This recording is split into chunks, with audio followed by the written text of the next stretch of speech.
महाराज जी, क्रोधी मन को कैसे शांत करूं? क्रोध का मूल काम है।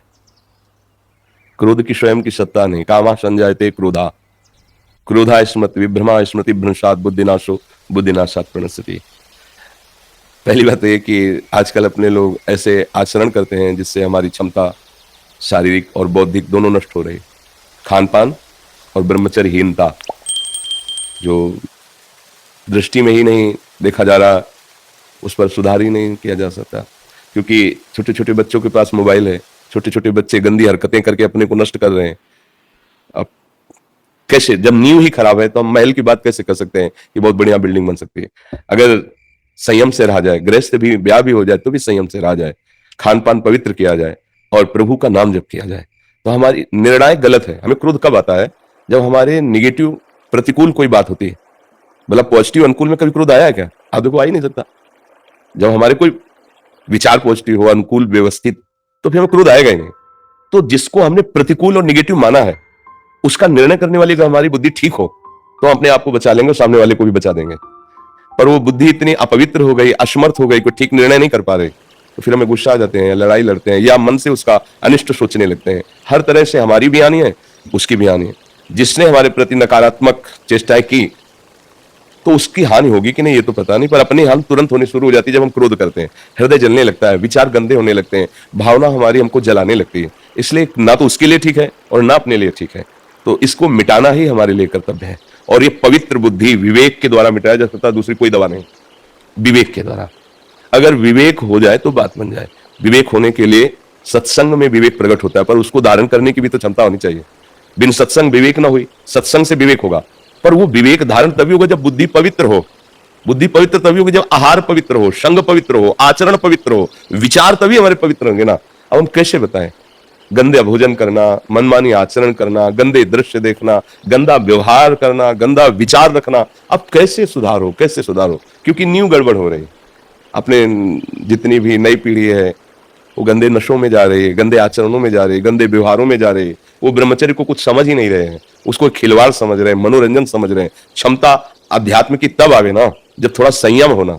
अब जैसे कोई क्या कहता है मैं भगवान की अनुभूति करा तो माने, यार पूरा जीवन हो गया उन्हीं की अनुभूति के लिए तो चले। ये जितने महात्मा हैं ऐसी अनुभूति हो जाती है कि ये करवाओ, ये कोई ये थोड़ी कि थोड़ा टेस्ट करवाओ तब हम चलेंगे। उसके लिए तुम्हारी जबान भी तो ठीक होनी चाहिए। जैसे किसी को वो पीत जो अंदर बनता है बढ़ जाए, पित्त, और उसको मिश्री खाओ तो कड़वी लगेगी, क्योंकि उसकी जबान खराब है। हमारी इंद्रियां मलिन हो चुकी हैं। जैसे राधा नाम सुधा रसम, कह रहे राधा नाम क्या है? बोले अमृत रस है, प्रेमामृत भरा हुआ, पर हमें अच्छा नहीं लग रहा, नहीं वो स्वाद आ रहा, जबान खराब है। हमारी रसेंद्री खराब हो चुकी है, हमारी वाकेंद्री दूषित हो चुकी है। राधा बोलते ही एक अलौकिकता है कि हृदय में एकदम रोमांच होने ज्यादा, तो फिर अश्रु गिरने लगे, विवस्था, प्रेम विवस्था आ जाएगी। जब भरत जी चित्रकूट जा रहे हैं और श्याराम करके लंबी सांस लेते हैं, पूरा चित्रकूट प्रेममय हो जाता है। महाप्रभु चैतन्य देव, हे प्राणनाथ कृष्ण, जाओ, वायुमंडल पूरा कृष्णमय हो जाता।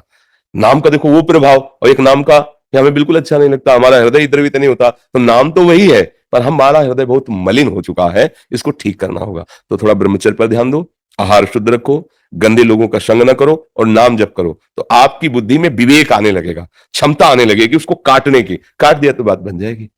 अब नहीं काटा तो फिर उसको काट दोगे। लड़ाई झगड़ा गाली गुप्ता ये सब यही तो हो रहा है। नाक में गुस्सा रखा है, नाक में जरा से छू गया तो पीट देगा, वो गाली दे देगा। ये नहीं समझ रहा भीड़ है, धक्का लगा होगा, जिससे छुआ है वो भी असमर्थ है, भीड़ में उसको धक्का लगी, उससे हमारे द्वारा लगे, कोई बात नहीं। अगर लग भी जाए अपने, कोई बात नहीं, कोई बात नहीं, आप आराम से, तब लगेगा कि हाँ मनुष्यता है इसमें।